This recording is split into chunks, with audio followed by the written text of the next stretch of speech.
First things first, he got me a crystal Judith Lieber bag. Next, we have a little bracelet. Dun, dun, dun, dun. It's a classic red bracelet for Chinese New Year. I've had about 3 of these, but I If you've ever wondered how the children of billionaires live and enjoy luxury, Becca Bloom has the answer. Her real name is Rebecca Ma. She's 27 years old. She grew up in Atherton, California, a town where the median home costs nearly $8 million. And Silicon Valley billionaires were her neighbors. Becca went to a $70,000 a year prep school, founded 3 companies before she graduated high school, got a business degree from USC, and now works a client-facing finance role at Bloomberg. She is on paper the most overachieving person you've ever seen. Becca's parents, Simon Ma and Heidi Chow, are alleged tech billionaires who exposed her to luxury from birth. Then she joined TikTok in January 2025, and in 12 months after that, she became the most talked about, most dissected, most controversially beloved influencer on the internet, racking up 5.4 million followers. Becca wasn't famous because she was the loudest, the most dramatic, or an expert in rage baiting. She became famous for riching right, as Louis, a TikTok creator with almost 2 million followers, put it. Eat the rich! Fuck billionaires! Yeah, we hate them! Hey guys, so today I'm gonna be feeding my cat solid gold bricks and the hearts of orphans. Aw, that's so cute. See, she's a rich person who riches right. They could never make me hate you, Becca. Billionaires are my friends. Becca endeared herself to millions by doing things other members of Rich Talk got dragged for. It started with outrageous videos of feeding her pets expensive dishes. ate my dog's breakfast with me. His coat's been a little dull, so we've been adding more omega-3s into his diet. Our base today is sweet potato and rice. Next, our chef made him some steak. I believe this is ribeye, quail eggs. He likes the shells. And we're gonna top it with a little bit of uni, some chicken cooked in salmon oil, a little bit of salmon caviar. We're gonna top it all off with some bone broth and then an edible flower for decoration. Da-da-dum. She also posted multiple luxury hauls, displaying jewelry worth hundreds of thousands, if not millions of dollars, as if it were nothing. Unbox the most stunning piece of high jewelry with me. It's the year of the snake and I'm incredibly superstitious. Da-da-dum. So this piece is part of the Bulgari Polychroma collection, which is probably my favorite ever collection by them because of how colorful it is. It has 2 snakes intertwined, perfect for my superstitions. Oh my goodness, this is how it looks on. Okay, second piece is also from the Bulgari High Jewelry Serpentine collection. If I need to tell the time, I just flip it open. People went insane for it. Her comment sections were wall-to-wall, eat the rich, but not you. Fans called her the only likable billionaire online. She landed on Time Magazine's 100 most influential internet creators list alongside Mr. Beast, Joe Rogan, and Charli D'Amelio. Keep in mind that all of this happened within a year of Becca creating a TikTok page. But the internet is a dangerous place. The more famous Becca became, the more scrutiny followed her daily life. And a deeper look revealed cracks that instantly shattered the illusion. It started with an accusation of exaggerating wealth. Then people got tired of her rage-baiting videos, but nothing was more damaging to Becca's reputation than the truth about her family's wealth. We're talking legal filings, SEC complaints, class action lawsuits, and documented allegations against her family's business. And what started as the internet's love affair with a soft-spoken heiress became something else entirely, a full forensic examination. I'll take you through every controversy, starting from the fake wealth allegations. When Becca Bloom started posting, her content was simple. In fact, she said she only joined TikTok to make a video of her cat and didn't think people would actually want to watch her. Hi guys, I realize most of you don't know me yet, so today I'm gonna do a little get to know me session. I started this TikTok account a week ago and it was literally for my cat to edit that cat video at the start, and I never knew that people would actually want to watch me. After her first video blew up, Becca started posting her daily life, which just happened to include things like a jewelry stack worth over $300,000 that she wore as her everyday jewelry. Hi guys, we're gonna do an updated everyday jewelry tour. Starting off with the newest piece in my collection, it's this Folie de Pré ring from the Van Cleef High Jewelry collection. I wear that right next to the 4-leaf. Her everyday jewelry looks like it costs enough for a small house. That single video tells you everything you need to know about the gap between Becca's world and the people watching her. Yet people loved it, because Becca wasn't the typical influencer. There was no screaming into the camera, no fake energy, no manufactured drama. She had a soft voice and calm vibes, and she wasn't trying to sell you anything. bracelet. So have the Tiffany Victoria bracelet and the T, as well as this diamond 4-leaf clover. Moving on to my left wrist, we have this Van Cleef bracelet, which is supposed to be in the mother of pearl, but it's super dirty, so it might look. At first, most people loved her content. Her fans found her endearing and left positive comments on her posts. The everyday jewelry haul attracted thousands of comments like, "This is my kind of rich person. I used to work where she works." And to be this humble and relatable while working a demanding job when she doesn't have to should tell you everything about her work ethic. I don't know how, but you do not come off entitled or bragging. You're so elegant, and I really enjoy your videos. I know her voice is so calming, and she just seems so genuine. That wasn't the only video Becca made of prepping her cat's food. There were so many others, and each one had exotic and expensive foods. She also had a job. Despite allegedly coming from wealth, Becca has maintained an actual day job as an account manager. She works 80-hour weeks at Bloomberg, and her husband also works as a software engineer at Amazon Web Services. The fact that she allegedly has access to generational wealth but still tried to live a regular life with her partner created the comforting illusion that TikTok was just something she did for fun, not for money, not for clout, just because she felt like it. She became the queen of rich talk and everyone's favorite humble billionaire. But here's where it gets complicated. Becca was not building her following in a vacuum. She was building it during one of the most economically brutal periods for working and middle-class Americans in a generation. Wages were stagnant, inflation was up, and people were financing grocery runs. And on the same device where you're reading about rent increases and layoffs, Becca Bloom is showing you her cat's Versace breakfast plate. People started talking, and backlash wasn't just about envy. It was about dissonance. Financial analysts started pointing out that watching rich talk was warping young people's baseline understanding of what financial success even meant. I think a lot of people think, oh, this is just aspirational. It's just kind of, escapism content. But I really do find the explosion of this type of content dangerous because it will warp our baseline of what we think is normal.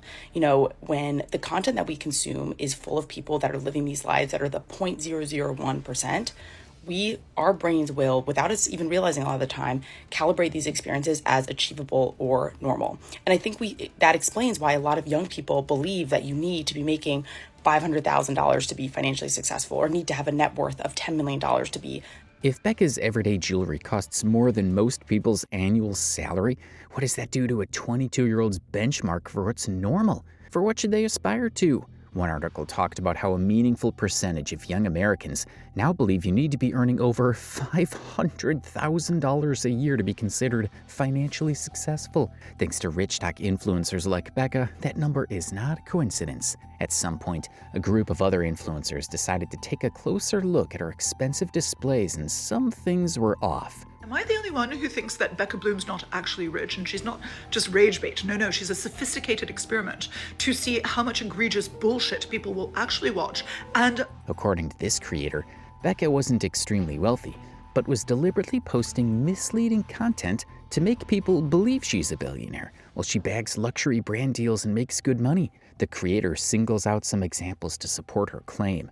Believe. Exhibit A, the Jean Paul Gaultier dress, was worn by Nora Smith on the same week and then showed up in a Montecito boutique. Coincidence or influencer farm crop rotation? And it's not a lie. Nora Smith and Becca Bloom did wear the same Jean Paul Gaultier dress around the same time, but that's not enough reason to conclude she's a fraud. Maybe they both have the same taste in high fashion. It wasn't just that dress, though. There were other things. Becca's known for jewelry hauls, and her signature brand is Van Cleef. A few months ago, Van Cleef flew my family out to Italy to look at their high jewelry collection, and one of the pieces we purchased there finally arrived. So this piece is from their Treasure Island collection, and it's one of a kind. Dun da da dun. Just kidding. Dun da da dun. There's only one of these earrings in the world, and it's convertible. Should we try it on? Uh-oh, where did my hole go? Oh my goodness. I am absolutely obsessed. They told my mom we could take the dangly part off. Whoop. And wear it as a stud. So it's meant to look like a little seashell with a pearl. Cute. I don't know. Let me know which side you guys like more. I actually prefer the little stud. Bye.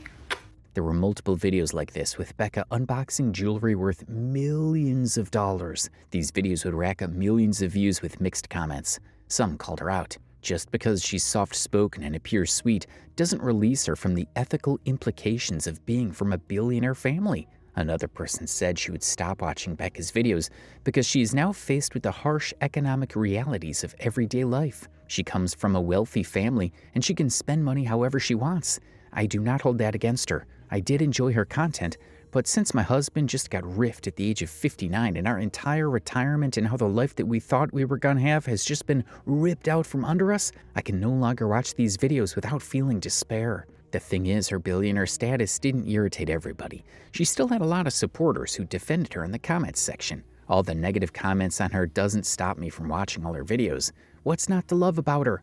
Her calm voice and cheerfulness is so infectious. Becca, don't stop.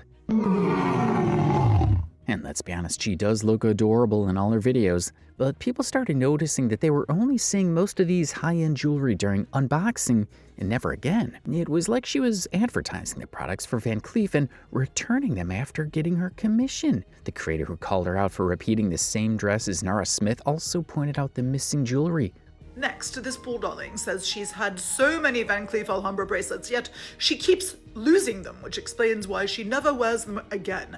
Was she returning the jewelry, or was there simply no reason for her to display them again? I really can't tell, but the comments supported this take. You are not alone. A few weeks ago, I saw an accountant on here compare her purchases and assets, visible through social media, to her family's publicly available finances and determined there were 3 possibilities. The family's businesses are seriously underreporting their value, she doesn't own many of the things she flaunts online, or she is getting very profitable sponsorships. Apart from being accused of returning jewelry, Becca also found herself in hot water for posting her Birkin bags. It's not unusual for the elite to own Birkins, but something seemed off in Becca's case. Oh my goodness. It is a canvas mini Birkin. First they tried to offer me a mini pink Birkin, which I already had. I wanted something a little bit more special and unique. But trust the internet to have a community of luxury good authenticators who will spend hours of their weekend analyzing the curvature of a Birkin on TikTok just to prove it's fake. Drew's View, a creator who specializes in calling out public figures who use fake items, made a video analyzing Becca's bags. You wear fakes, she wear fakes, she wear fakes, honey.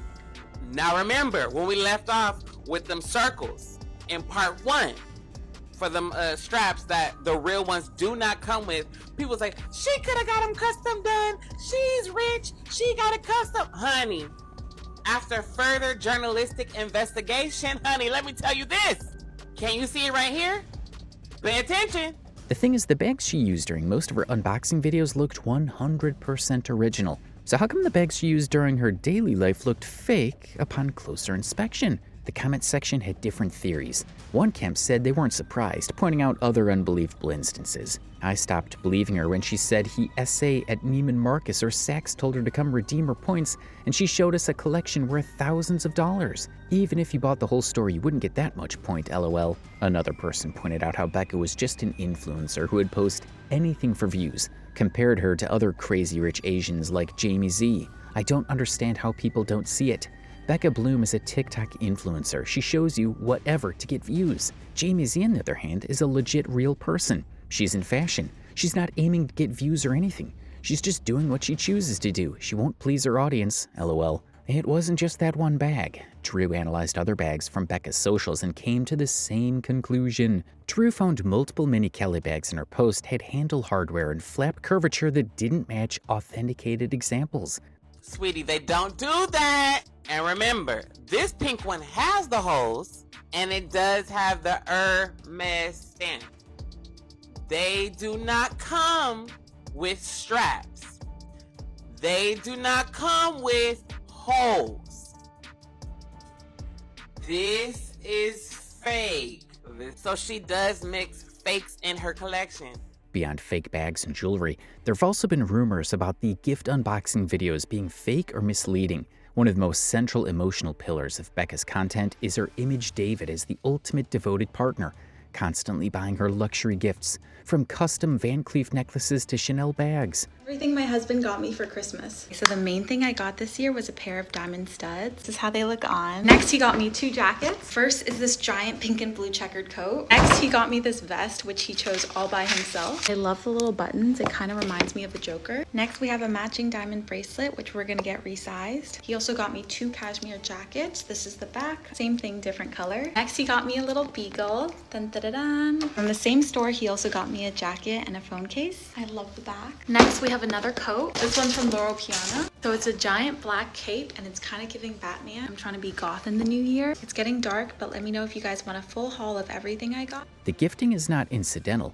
It's a recurring content theme. There are videos specifically about what David got her for their anniversary, for Valentine's Day, Christmas, or even for their wedding. Becca paints him as this incredibly rich, loving, and generous husband who splurges on her at every given opportunity. But people allege that some of those gifts from David were actually purchased by Becca's mother, or pulled from Becca's own existing collection and repackaged for the camera. The Bulgari high jewelry pieces she unboxed? Rumors began to circulate that those were loaned for appearances rather than purchased. Things became even more complicated when an alleged neighbor called Becca out for fabricated content and filming in common spaces. The accuser reached out to Drew with the following message: "Anonymous, please. Just saw your video on Becca Bloom. We live in the same building as her in SF and can confirm most of her content is fabricated. Her GRWM are filmed in her building's common spaces. Her content is stitched together over different times and locations, and she actually got married to her fiancé a year or two ago, in the building, in jeans and a t-shirt." That's right, she wasn't just accused of creating a fake social media persona, but also of being married long before she actually did her dream wedding. The message also included a reference to one of Becca's videos and evidence that she was indeed filming in common areas to make her life look much more aesthetically pleasing. Upon further research, I found a video of Becca that matched the common spaces in the building the alleged neighbor mentioned. I'm meeting my fiance's coworkers for the first time, and David's all brown outfit was giving Curious George, so I decided to dress up as his handler. I even have this very official blazer. I read somewhere that wearing yellow cheers people up, so I'm gonna walk in there and all the tech bros are gonna be happy to see me. The thing is, Becca's fans defended her fiercely in the comments section. One person who was also familiar with the building said that Becca's parents are shareholders in the building where she was staying at the time, and that she was probably using the common areas to film for safety reasons. I used to live in her building, and her penthouse unit is the exact same layout as the common area. She probably prefers to film in the public area to avoid showing her own place for safety reasons. Also, her parents are shareholders of the company that owns the building. Look it up. When I looked it up, I saw that Becca's family business included real estate. So it's possible that her parents may be shareholders in the company that owns her former building, but I couldn't verify since the address was protected for Becca's privacy. Also, while most people didn't pay any mind to the housing allegations, the marriage allegations attracted some attention because they had merit. You see, at the time Becca was claiming she was engaged, she and David both wore wedding bands. But when fans questioned their decision to wear those wedding bands even though they weren't married yet, Becca had the perfect response. My engagement ring. A lot of you guys have asked why both David and I wear wedding bands, and it's because he wanted to feel engaged as well.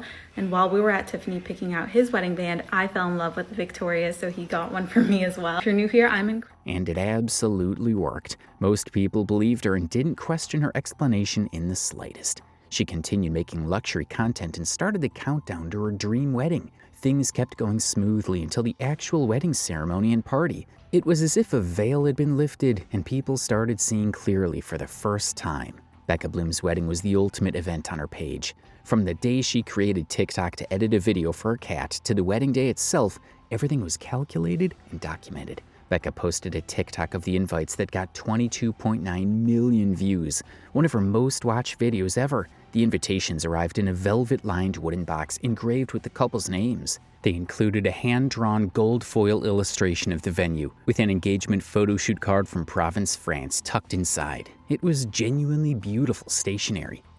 Our wedding invitations just arrived.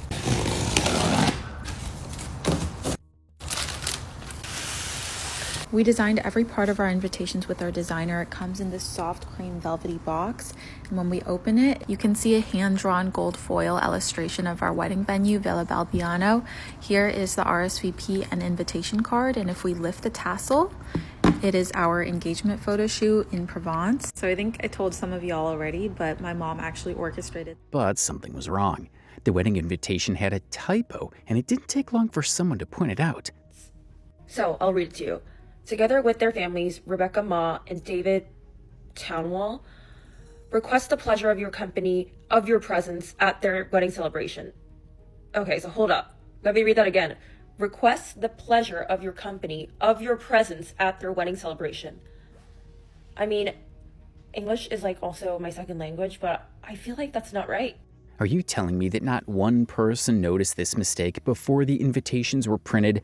No one bothered to proofread an invitation that expensive? I can't wrap my head around it. Was it poetic license, rich people speak, or simply sloppy work? Nobody knows, and Becca never addressed it. Regardless, it didn't look good. But let's move on to the actual wedding. On August 28, 2025, in Villa Balbino in Lake Como, Italy, the same property used as a filming location for House of Gucci, Becca finally got married. Vogue covered it. The Knot covered it. Wedded Wonderland covered it. The photographs were shot by Jose Villa, one of the world's most sought-after wedding photographers. The Cartalia Station Studio, a two-time Knot Best of Weddings winner, designed the stationery. The ceremony dress was a custom Oscar de la Renta gown with embroidered peonies, the unofficial flower of China. The jewelry was none other than Van Cleef's and Arpels. The rehearsal dinner was hosted by Ralph Lauren Purple Label, and David's ceremony suit was designed by Tom Brown. The estimated cost was $6 million for about 50 guests. Becca described it as small and personal because she and David are both introverts. Everything seemed perfect, and Becca got mostly positive feedback from her fans who saw it as the dream wedding of the century.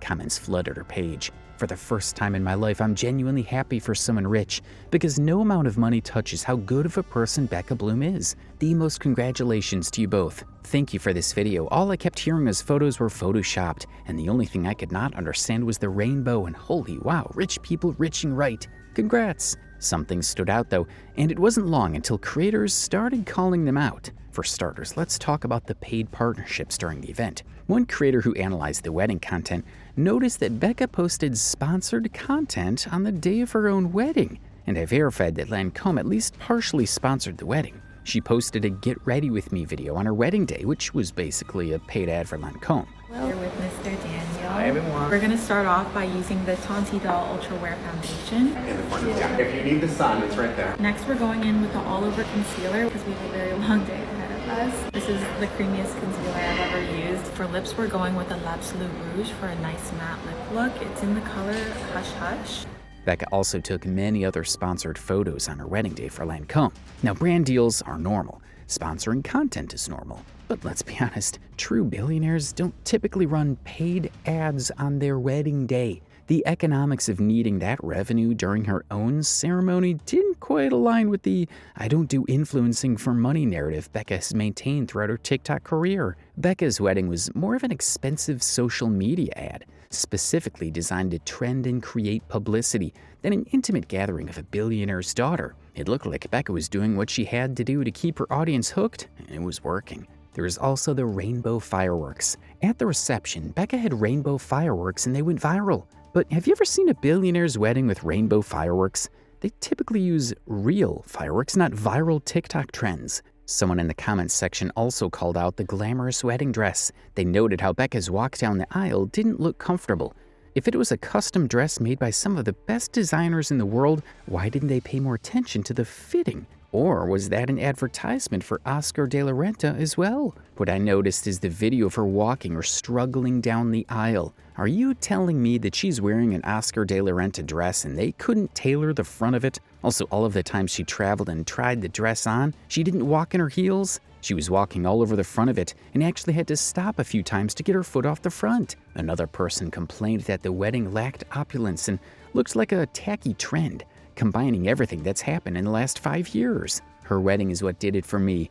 I expected custom-made dresses and opulence and taste. Instead, we got a generic wannabe display of every trend in the last 5 years, like it was her take on a Crazy Rich Asians movie. The Middle Eastern weddings I've seen were so much more impressive than hers. Now, I'm going to cut Becca some slack. She is young and obviously enjoys the social media spotlight.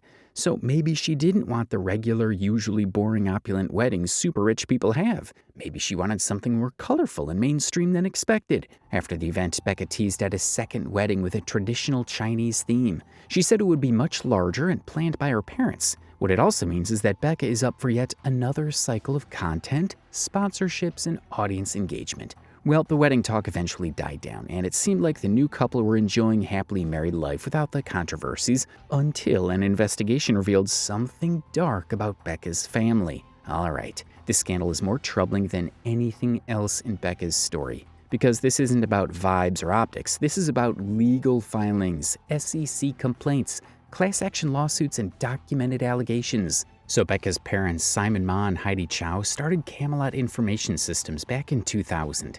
It was a Chinese IT company specializing in enterprise application services and financial industry technology. Fast forward to 2010, and Camelot was doing so well that it listed in the New York Stock Exchange, NYSE, under the ticker CIS. The IPO was huge, raising nearly $150 million.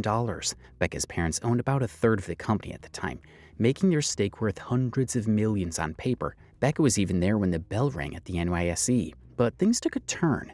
Within a year of going public, a research firm published a report called The Fantasy World of Camelot Information Systems, highlighting some serious red flags. They found some major irregularities. First, the report revealed that the company's CFO, Mr. Gordon Lau, was formerly the CFO of Xinhao Finance, a company that was previously investigated for fraud. Second, the company had failed to disclose significant and ongoing employee attrition that was damaging its ability to acquire new clients. Third, Camelot had misrepresented the number of highly trained professionals it had available. And fourth, and this is the critical one, the company's contract with its most important client, IBM, was not as solid as represented and would not be renewed on the same terms. So here's what went down. The stock was flying high at $28.18 per share in January 2011, but then it crashed. Then suddenly it dropped 26% in one day, closing at $8.32 on August 18, 2011.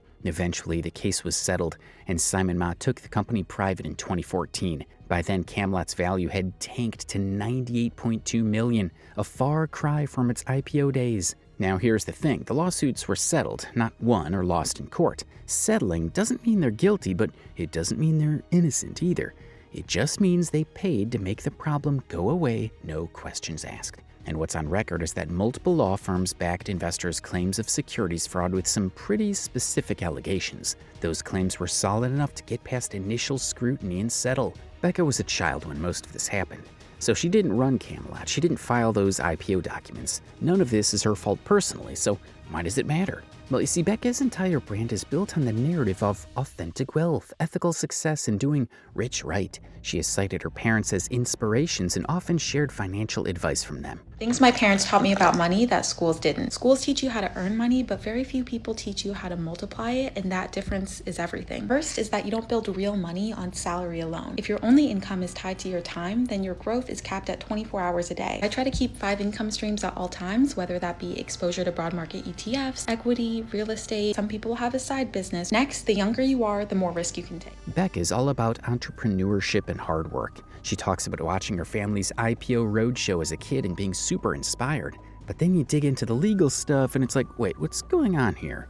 If her parents were such hardworking entrepreneurs, why was the IPO that made her family wealthy riddled with allegations of misleading investors? Becca has been quiet on the fraud allegations, which is not unusual. I'm not saying she's guilty of fraud, but can her authentic success story hold up?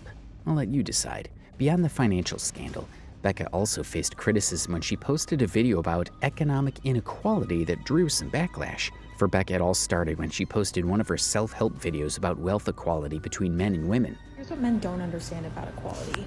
You think equality means splitting the bill.